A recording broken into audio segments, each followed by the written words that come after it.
네, 얼마 전에 월드컵 경기 있었던 거 기억하십니까? 아주 재밌게 전 국민이 아주 축구 열기로 뜨거워지는 시간이었습니다. 스포츠 경기장에 가면 참 여러 종류의 사람들을 만납니다. 어떤 사람들은요, 경기를 보러 온 건지 술을 마시러 온 건지 모를 정도로 아주 열심히 술을 마십니다. 그 사람들 어차피 자기가 응원하는 팀이 없습니다. 그냥 그 들뜬 분위기, 그 환호하는 사람들, 이런 사람들 사이에서 재미있게 소리도 한 번씩 질러보고요. 아, 저 팀은 이런 걸 잘하고 이런 걸 잘 못해 라고 평하고, 또 저 팀은 이런 부분에서 훌륭하다 라고 얘기도 하면서 이렇게 재미있게 경기를 봅니다. 아, 오늘 저 선수는 컨디션이 좀 안 좋은 것 같아 라고 쉽게 얘기를 하기도 합니다. 우리는 이런 사람들을요, 관중이라고 부릅니다. 이에 반해서 이 두 팀 중에서 한 팀을 절대적으로 지지하는 사람이 있습니다. 이제 월드컵 경기에서 우리나라가 경기를 치르면 사람들이 이런 이제 포지션을 쫙 잡습니다. 우리가 이겨야 됩니다. 자신이 응원하는 팀이 앞서 나가면 환호를 합니다. 너무 기뻐서 막 우는 사람들도 종종 발견됩니다. 얼마나 기쁘면 우리 팀이 골을 넣었는데 막 울어요. 그리고 우리가 응원하는 팀이 뒤지기 시작하면 정말 온 마음을 다해서 점수 나기를 기도합니다. 이런 사람들은요, 주변에서 술이나 먹고 막 이렇게 있는 사람들을 보면 이해가 안 됩니다. 왜 여기 온 거야? 그냥 가서 경기 TV로 보지 하는 생각이 들죠. 우리 편에 잘하는 선수를 응원하기도 하지만요, 또 우리 편에서 좀 잘 못하는 컨디션이 저하된 선수를 만나도 응원하고 막 힘을 주려고 노력합니다. 우리 이런 사람들을 팬이라고 부릅니다. 팬. 그러니까 관중들하고는 다른 사람들. 경기장에 있는 또 하나의 부류의 사람들이 있는데요. 그 사람들은 그 경기에 직접 참여하고 있는 사람들입니다. 뭐 때로는 벤치에 앉아 있을 수도 있는데, 그럼에도 불구하고 언제든지 경기에 참여할 준비를 하고 있습니다. 그리고 기회만 주어진다면 단 1분이라도 사력을 다해서 이 경기에 참여하려고 노력합니다. 경기장 위에 서서요, 정말 가쁜 숨을 몰아 쉬다가도, 혹은 상대 선수와 부딪혀서 막 고통을 겪더라도 자신에게 공이 달려오는 순간 죽을 힘을 향해서 뛰어갑니다. 그리고 자신에게 공이 오지 않을 때에도 수비를 달고 빈 공간으로 막 뛰어가면서 다른 선수들이 제대로 된 역할을 할 수 있도록 도우려고 애를 씁니다. 꼭 자기가 골을 안 넣어도 자신의 편이 골을 넣으면 환호하고요. 자기 역할이 공격수이면 공격을, 수비수이면 수비를 하면서 자신의 속한 팀이 승리하기 위해서 노력합니다. 그리고 팀의 승리를 위해서 자신이 할 수 있는 최선의 노력을 다합니다. 우린 이런 사람들을 선수라고 부릅니다. 이 관중, 팬, 선수 중에서 어떤 게 가장 매력적이시고 또 주로 어떤 역할을 가장 선호하십니까? 굳이 어느 편을 들기보다는 그냥 객관적인 참여자로서 바라보면서 좀 혼수도 두고, 누가 골을 넣어도 즐길 수 있는 그런 관중이 좋으십니까? 아니면 그래도 내 편은 하나 있어서 그 편이 잘 되기를 막 응원하는 팬이 되기를 바라십니까? 아니면 고되고 힘들지만 그 경기에 직접 참여해서 뛰고 있는 선수가 되기를 원하십니까?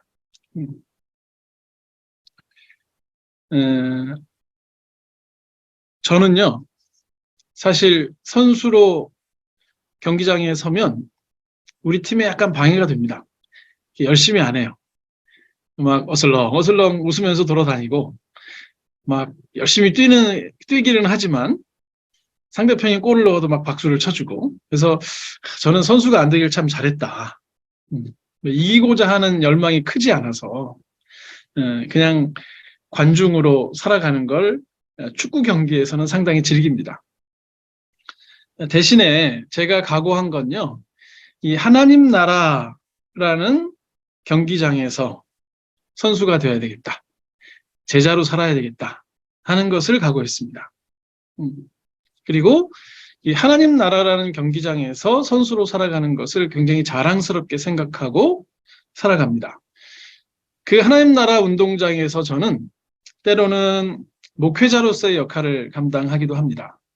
그리고 때로는 대안학교의 교장으로서 저와 함께하는 친구들과 하나님을 이야기하고 하나님 나라의 삶을 이야기하는 것을 즐깁니다. 그리고 때로는 어딘가에 가서 강의를 하기도 합니다. 비록 티내면서 하나님 얘기를 할 수는 없지만 하나님께서 원하시는 세상이 여기서도 잘 실현되도록 바라는 마음으로 그렇게 여러 가지 삶에 대한 이야기들을 합니다. 그리고 때로는요, 우리 마을 할아버지들의 운전기사가 되기도 합니다. 그래서 그분들을 모시고 여행을 다니기도 하고 맛있는 걸 먹으러 다니기도 하고 하면서 그렇게 제게 주어진 하나님 나라의 운동장에서 역할을 하려고 노력을 하며 살아갑니다. 우리가 오늘 읽은 마태복음은요, 지속적으로 그 하나님 나라의 복음이 무엇인지를 이야기하고 있습니다. 마태는 자신의 공동체에게 이 글을 쓰면서 예수님의 가르침과 행함을 계속 얘기합니다. 근데 왜 예수님의 가르침과 행함을 얘기하냐면 예수님께서 이 땅에 가져오신 하나님 나라가 무엇인지를 보여주기 위해서 계속해서 가르치신 것들을 상기시키고 행동하신 것들을 상기시킵니다. 그래서 우리가 얼마 전까지 보았던 마태복음 5장에서 7장, 흔히 산상설교라고 하는 그 부분도 결국 하나님 나라가 어떤 곳인지를 가르침으로 드러내시는 곳입니다. 그래서 이미 임한 이 땅의 하나님의 나라를 살아가는 사람들이 어떤 마음으로 살아가는지, 어떤 태도로 살아가는지, 어떤 원칙을 가지고 살아야 할지에 대해서 쭉 이야기를 합니다. 그리고 오늘 이제 우리가 읽은 본문이 포함된 마태복음 8장과 9장에서는요, 예수님께서 뭘 하셨는지를 계속 보여줍니다. 근데 이 예수님께서 하시는 일들도 결국은 이 땅에 임한 하나님의 나라를 보여주는 겁니다. 하나님의 나라의 모형을 예수님의 행동을 통해서 계속 보여주십니다.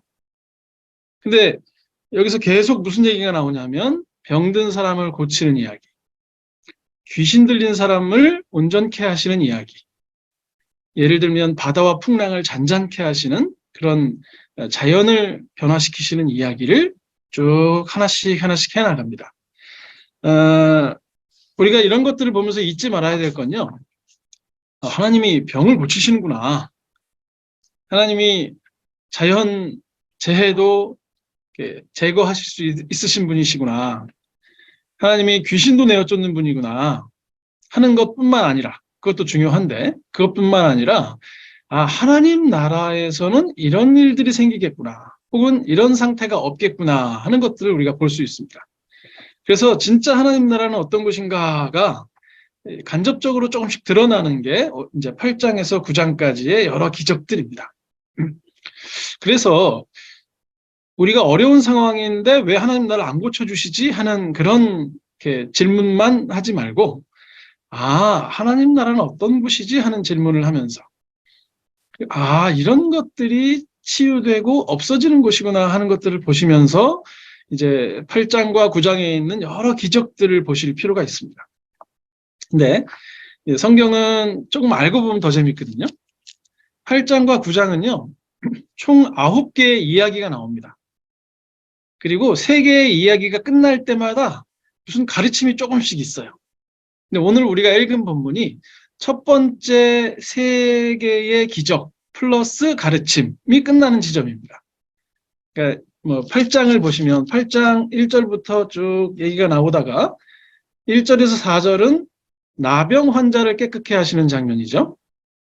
그리고 5절부터 13절까지가 백부장, 이방인 백부장의 하인을 고치시는 장면입니다.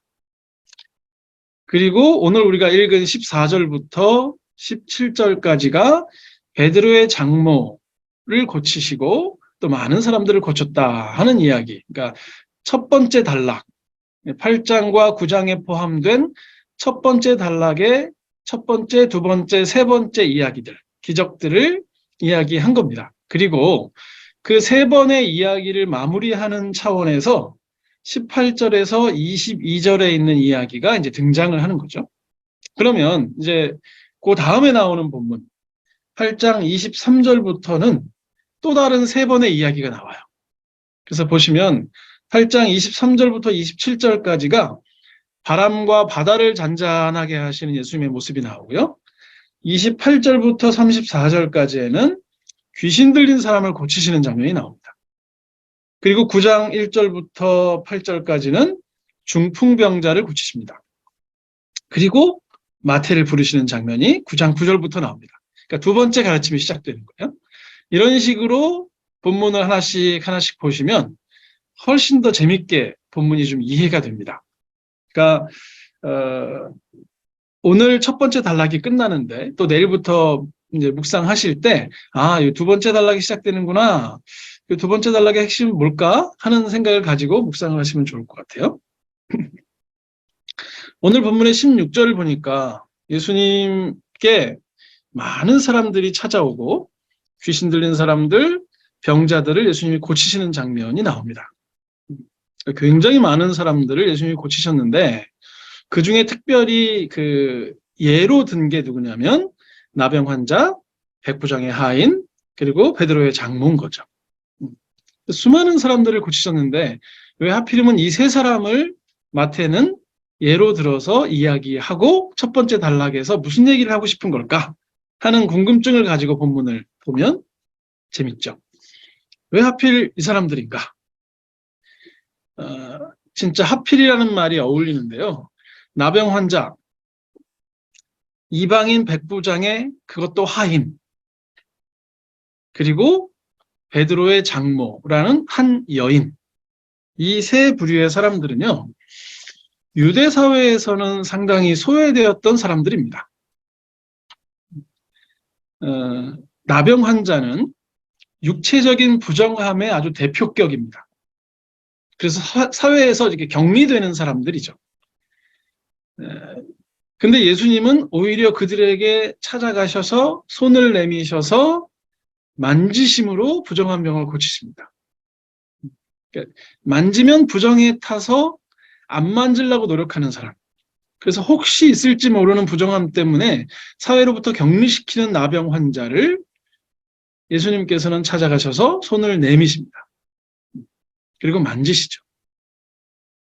그러니까 이방인들 입장, 나병 환자들 입장에서는 이게 상당히 감사한 일일지 몰라도 이 마태복음을 읽는 유대인들 입장에서는 상당히 좀 불편한 일일지도 모릅니다. 보통 마태복음은요, 유대인들을 위한 복음서다 이렇게 많이 이해되고 있거든요. 근데 하필이면 첫 대상이 누구냐면 유대인들이 참 부정하게 여기는 나병 환자입니다. 근데 두 번째 대상은요, 엎친 데 덮친 격으로 이방인 백부장의 그것도 하인입니다. 굉장히 불쾌하죠. 민족적 부정함으로 이스라엘 민족에게 배척당하는, 그래서 일부 이스라엘 사람들에게는 이방인들은 그냥 지옥의 땔감으로 여겨졌던 그런 사람들인데 그 이방인도 아니고 그 이방인을 수종드는 하인을 예수님께서 고쳐주시는데요. 이렇게 말씀하세요. 내가 몸소 가서 그를 고쳐주겠다. 내가 직접 가서 만나겠다 하십니다. 백부장이 그걸 감당치 못하겠습니다 라고 얘기를 안 했다면 갔을 거예요.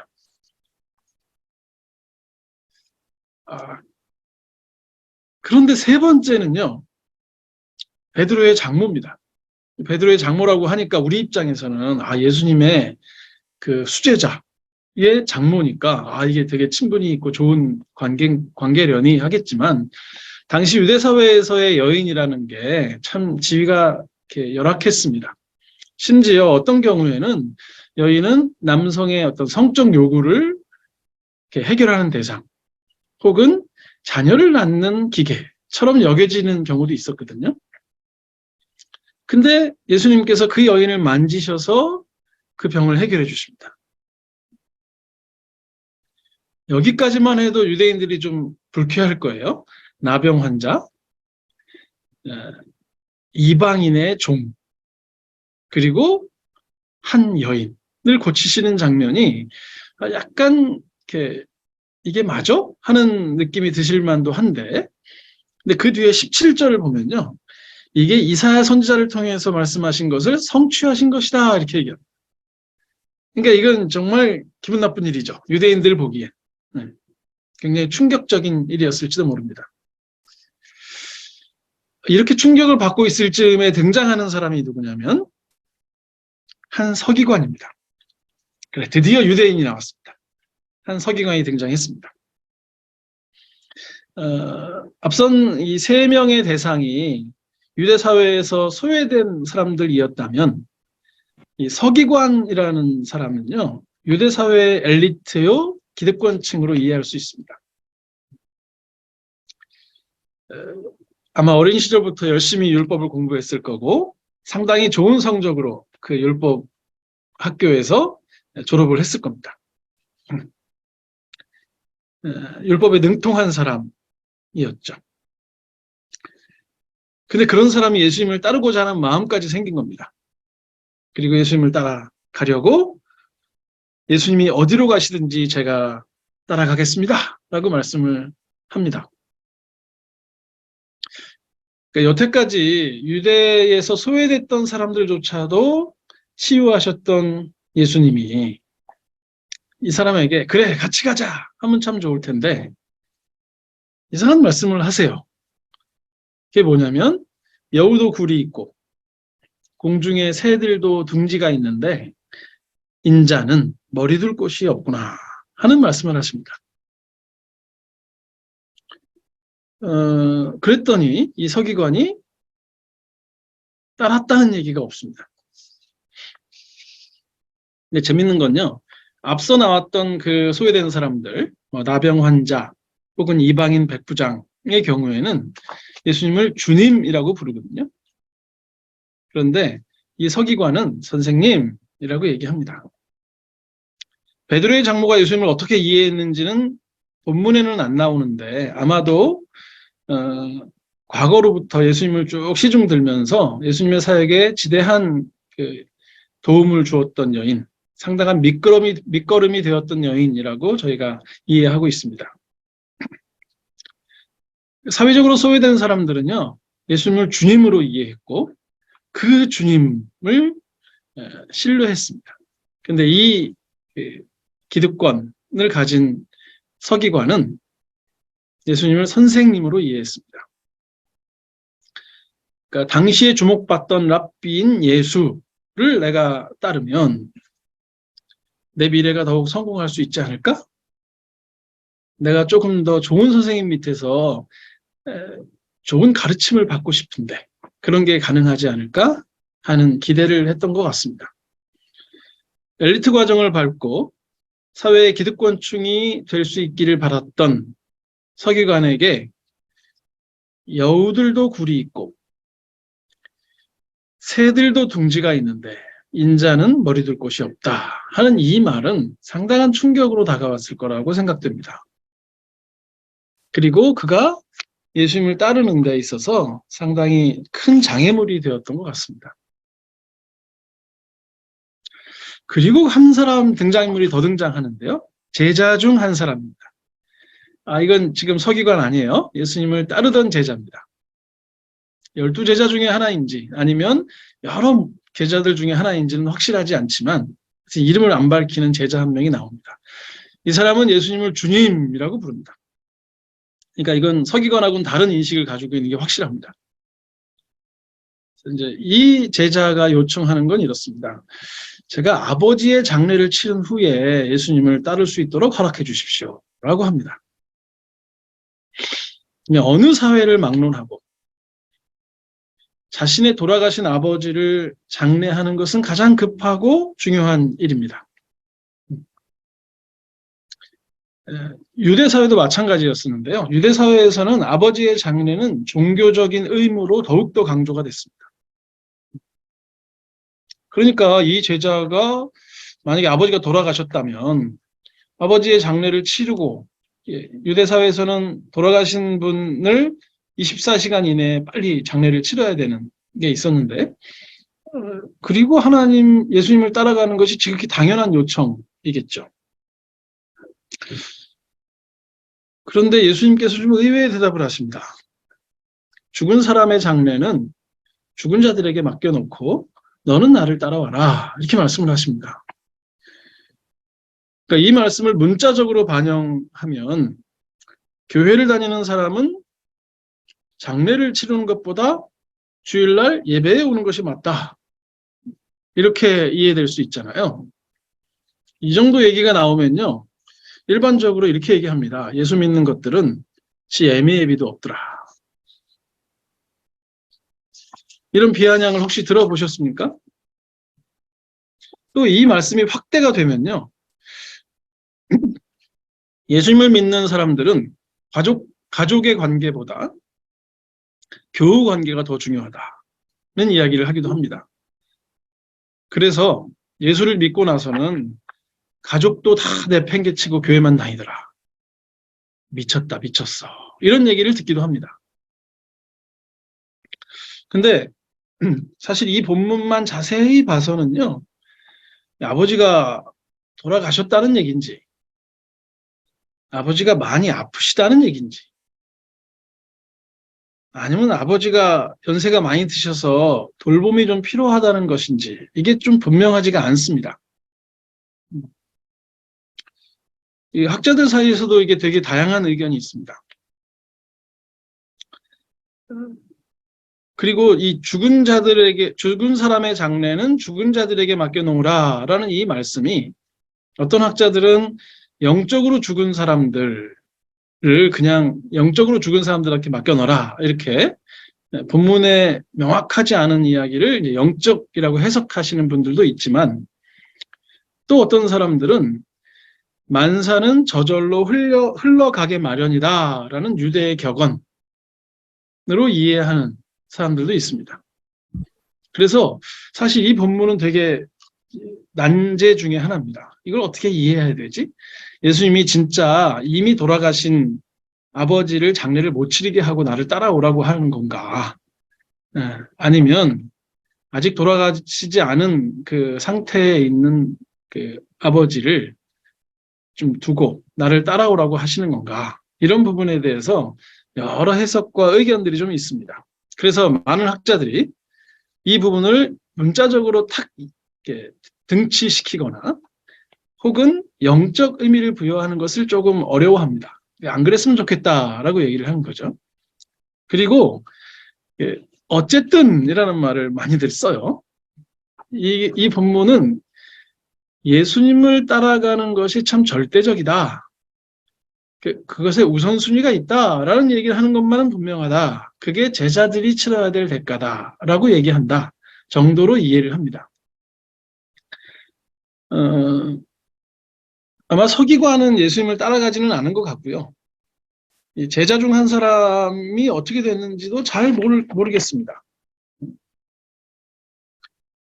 마태는 서기관과 이 제자를 대조시키는 것 같지는 않고요. 약간 결말을 열어놓은 것 같아요. 우리로 하여금 궁금하게 하고 우리에게 질문하는 것 같습니다. 너라면 어떻게 할래? 너라면 따를래? 여기 있을래? 라고 질문하는 것 같아요. 그러니까 이런 질문입니다. 너는 예수님을 선생님으로 생각하느냐? 아니면 주님으로 부르느냐?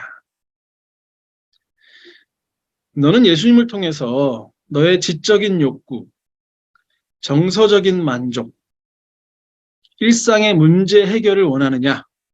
아니면 너의 삶의 우선순위를 재정돈해서 그분의 주인 되심을 믿고 그분의 제자가 되어서 그 길에 나서기를 원하느냐라고 우리에게 질문하는 것 같습니다.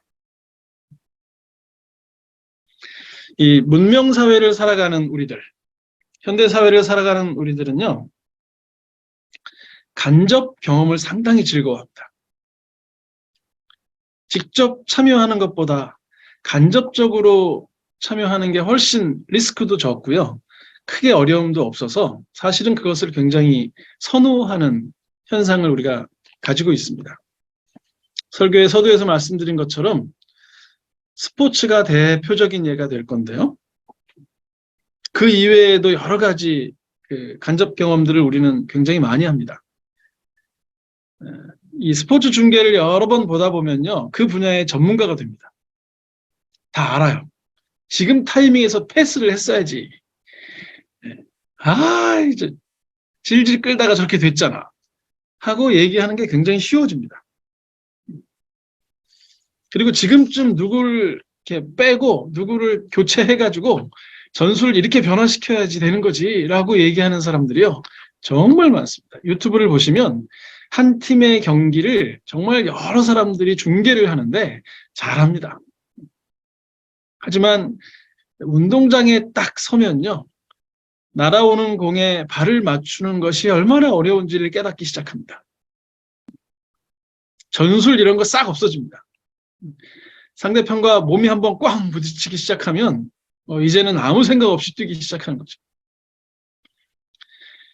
우리 삶에 유튜브가 차지하는 비중이 굉장히 커져 있습니다. 그 속에 정말 많은 정보들이 있고요. 우리가 직접 경험하지 않아도 누리고 볼 수 있는 것들이 참 많습니다. 여행을 예로 들면요. 어디로 여행 갈까? 숙소는 어디 잡지? 맛있는 건 뭐가 있어? 교통은 어떻게 해결해야 돼? 이런 것들이요, 원하기만 하면 클릭 한 번으로 유튜브를 통해서 다 볼 수 있습니다. 그래서 여행을 안 가도 그 지역에 대해서 정말 잘 알 수 있습니다. 그리고 그 지역에 대해서 충분히 얘기할 수 있습니다. 거기 그런 곳이야. 그런데 그 사람이 비행기를 타고 실제로 그 땅에 딱 내려서는 순간 사실 무엇을 해야 될지를 모르는 사람들이 참 많이 있습니다. 우리 여기 청소년들도 아마 들어와 있을 것 같은데요. 청소년들이 게임을 좋아하잖아요. 이 게임 세상은요, 죽음이 존재하지 않는 세상입니다. 계속 부활합니다. 마치 영원한 생명을 가진 사람처럼요, 죽고 나면 또 일어나서 다시 싸우고, 죽고 나면 본부로 돌아가서 다시 힘을 충전해서 오는데 캐릭터는 점점 강해집니다. 그렇게 전투를 하면 할수록 내 생명은 유지되고 내 힘은 점점 강해지는 되게 희한한 세상이고요. 그 판에서는 저도 다음 판에 접속하면 됩니다. 이런 영원한 삶을 경험하고 있는 아이들 입장에서는요, 자기 인생도 다음 판에 접속할 수 있을 거라는 기대를 갖게 합니다. 그래서 그냥 아무렇게나 살아요. 이번 생은 아닌가 보다. 우리 청소년들 있죠? 그러나 게임을 종료하고 현실로 돌아오면요, 아무것도 없는 자신을 발견합니다. 그러니까 의기소침해지는 거죠. 그러니까 참 많은 발전으로 인해서 간접 경험만으로 많은 것을 알고 있다고 말할 수 있는 현대인들, 우리들은요, 자기가 경험하지 않은 것을 경험했다고 착각합니다. 자신이 아닌 것을 자신으로 오해합니다. 그래서 이런 착각들이 어디에도 적용이 되냐면 신앙에도 그대로 적용이 됩니다. 자신이 읽은 성경 구절을 살아보지도 않은 상태에서 안다고 생각을 합니다.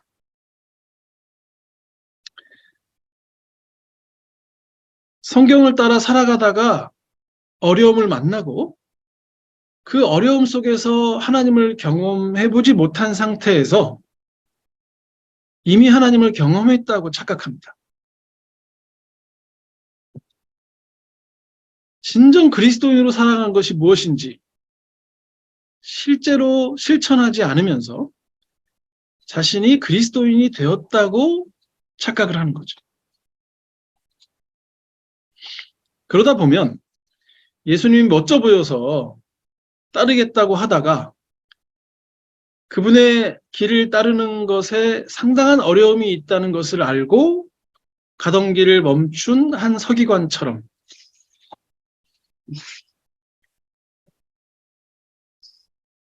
삶을 멈춰버립니다. 신앙을 멈춰버립니다. 그렇게 안다고 착각하고 살아가다 보면 예수님이 좋아서 열심히 따르는 중에 인생의 우선순위를 결정하지 못하며 갈팡질팡하는 제자처럼 그렇게 혼란스러움을 경험하게 됩니다. 그래서 우리는 오늘 본문이 우리에게 묻는 질문에 아주 정직하게 대답해야 됩니다. 너는 예수님을 선생님으로 부르느냐 아니면 주님으로 부르느냐. 너는 예수님을 통해서 너의 지적인 욕구, 정서적인 만족, 문제 해결만을 원하는 것이냐? 아니면 너의 삶의 우선순위를 재조정해서 그분의 주님 되심을 믿고 제자로서 그분을 따라 살아가기를 원하느냐? 라고 본문이 우리에게 질문을 합니다. 제가 앞서 간접 경험을 조금 폄하했는데요. 사실 간접 경험은 매우 중요하죠. 스포츠 경기 중계를 보면서 경기를 분석하고 경기상에 서면 어떤 역할을 해야 되는지를 잘 아는 것은 실제로 경기장에 들어갔을 때 굉장히 도움이 됩니다. 여행을 가기 전에 유튜브를 통해서 정보를 수집하는 것은 실제로 여행 갔을 때 큰 유익이 되기도 합니다. 이전 게임을 통해서 얻은 교훈을 다음 게임에 적용해서 다시 노력해보는 것도 참 유익한 일입니다. 문제는요, 실전으로 가느냐 안 가느냐입니다. 성경을 보는 것을 그저 간접적인 경험에서 그치지 않고 자기 삶의 지표가 되고 방향이 되게 하는 거죠. 그래서 성경을 통해서 간접적으로 경험한 하나님의 나라를 오늘 내가 살아가는 이 현장에서 진짜로 경험하게 되는 것, 그것이 우리가 함께 성경을 보는 이유고 이렇게 성경을 함께 이해하려고 노력하는 시간을 갖는 이유입니다. 그러니까 성경을 통해서 하나님 나라를 간접적으로 경험하셨으면요, 뭐가 돼야 되냐면 그걸 내 삶의 현장에서 직접 경험하고 싶은 욕망이 일어야 됩니다. 아, 성경에 진짜 그런 게 있어? 그래? 그러면 그거 진짜야? 나도 살아보고 싶어. 그리고 자신이 지금 살아가고 있는 가정에서 그거 해보는 겁니다. 나가는 직장에서 그거 해보는 겁니다. 거기서 작은 하나님의 나라를 만들고요. 실천하며 살아가는 겁니다. 이게 간접 경험의 유익입니다. 간접 경험이 나빠지는 건 뭐냐면 마치 그것이 진짜라고 생각하고 거기서 멈추는 겁니다.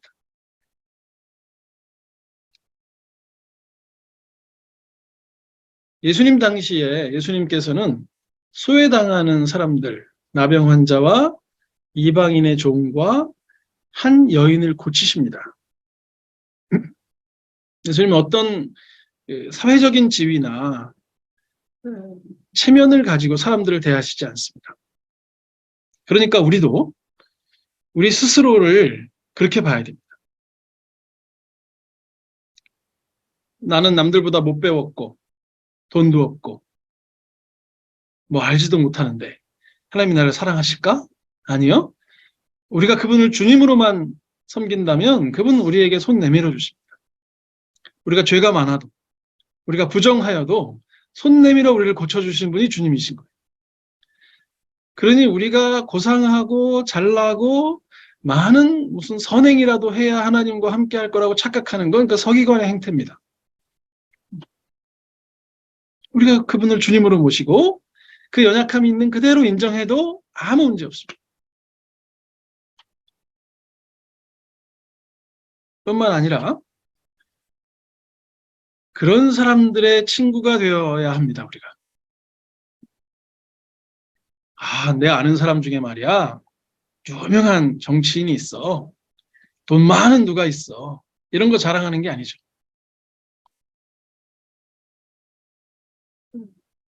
이 세상의 관점으로 봐서는 약자로 불리는 사람, 그런 사람들의 친구가 되어주는 사람들이 그리스도인입니다. 그게 그리스도를 따르는 자들의 모습이죠. 그들과 함께하는 게 내 삶의 기쁨이면 참 좋겠습니다. 저도 학생들을 가르치다 보면요, 말 잘 듣고 훌륭한 성과를 내는 친구들이 우리 학교를 졸업했습니다 라고 얘기하는 걸 자랑스러워할 때가 있습니다. 하지만 그렇지 않은 힘들고 어려운 친구들과 함께하는 것을 더 자랑스럽게 생각할 수도 있습니다. 예수님은 자신을 따르겠다고 하는 서기관에게 내가 갈 길은 영광의 길이 아니라 머리둘 곳이 없는 험한 길이야 라고 말씀을 하십니다. 예수님은 제 문제 다 해결되고 제 상황 다 정리되면 주님을 따르겠습니다 라고 말하는 제자에게 그냥 지금부터 따라와 라고 말씀하시는 겁니다. 뭘 정리하고 따라와요? 예수님은 뭐라고 말씀하시는 거냐면 관중석에서 고상한 말로 전술을 얘기하고 있는 우리들에게 필드로 내려와서 죽도록 뛰라는 겁니다. 이 필드를 장악해라. 너희에게 준 그 삶의 자리를 장악해라. 라고 말씀하시는 거죠. 멀리서 바라보면서 재미를 추구하는 관중이 아니라 내가 전심으로 응원할 테니까 나 대신 뛰어주세요 라고 말하는 팬이 아니라 하나님 나라의 운동장에 두 발을 딛고 일어서서 힘 닿는 만큼 달리는 선수가 되라고 요청하시는 거죠. 비록 그 길이 힘들지라도 내 상황이 좀 덜 정리되었다 할지라도 지금 여기서 하나님 나라의 제자가 되어라 라고 요청하시는 질문을 우리에게 하고 계십니다.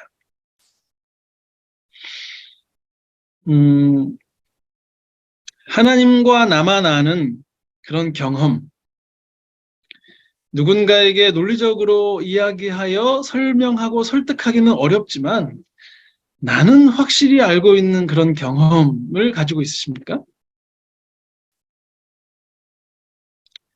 하나님과 나만 알고 있는 비밀, 하나님 나라의 선수로 뛰면서 하나님과 교제하고 막 부대끼면서 얻게 된 그 하나님과의 어떤 비밀이 있으십니까? 그 왜 없을까요, 우리는? 관중석에 앉아 있어서 그래요. 선수가 관중석에 앉아 있으면 치욕스러워야 됩니다. 나 선수인데 나 왜 관중석에 앉아 있지? 하고 화가 나야 돼요.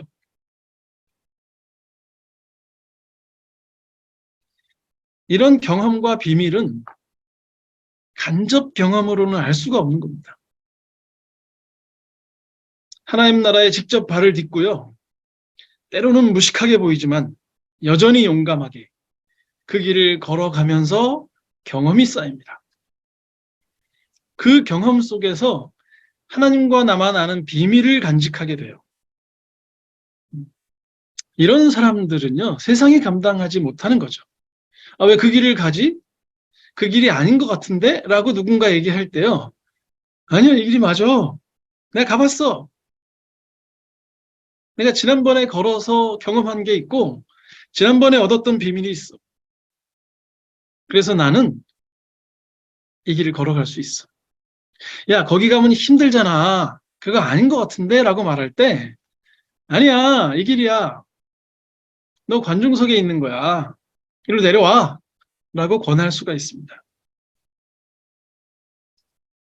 이 경험과 비밀을 알고 있는 사람은요, 관중석에서 게임을 즐기는 것이 그때 느끼는 기쁨이 얼마나 보잘것없는지를 이해하게 됩니다. 주님께서 친구와 같이 다정한 목소리로 우리에게 내가 만든 세상, 내가 사랑하는 세상에 할 일이 많다라고 우리를 부르십니다.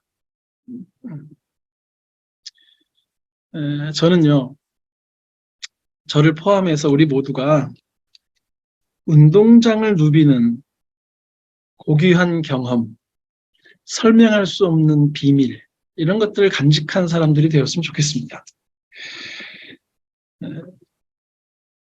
관중석이 안전해 보이지만 거기서 얻을 수 있는 게 하나도 없습니다. 필드로 내려오십시오. 그 땅은 제가 대신 가서 뛰어줄 수 있는 땅도 아니고 주님이 대신 내려오셔서 뛸 땅도 아닙니다. 거기 우리를 보내셨고 그 포지션이 우리의 포지션입니다. 거기서 그 역할을 해주셔야 우리가 다 같이 하나님의 나라에서 골을 넣을 수가 있습니다.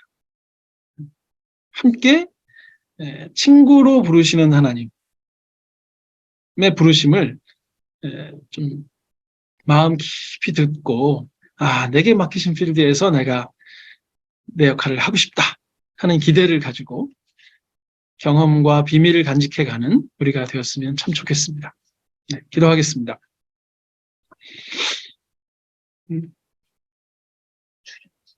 하나님, 성경을 통해 하나님의 나라가 어떠한지를 보여주셔서 감사합니다.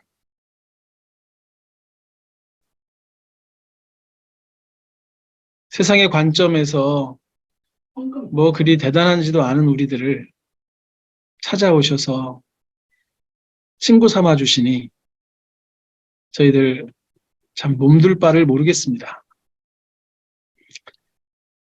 우리를 친구 삼아 주신 것도 감격하여 어쩔 줄 모르겠는데 그런 우리들에게 동역하자고 하시니 함께 걷자고 하시니 이 또한 참 우리가 감당할 수 있는 일인지 벅차오르기도 합니다. 그리고 그런 우리들에게 쉽지는 않아. 포기해야 될 것이 있을지도 몰라. 그래도 함께 할 수 있겠니? 라고 질문을 해주시니 오늘 우리가 대답하기를 원합니다. 주님과 함께 갈 수 있도록 우리의 손 잡아 이끌어 주시고 우리의 의지를 세워주시고 감히 실천할 수 있는 무모함을 허락해 주시옵소서. 예수님의 이름으로 기도합니다. 아멘.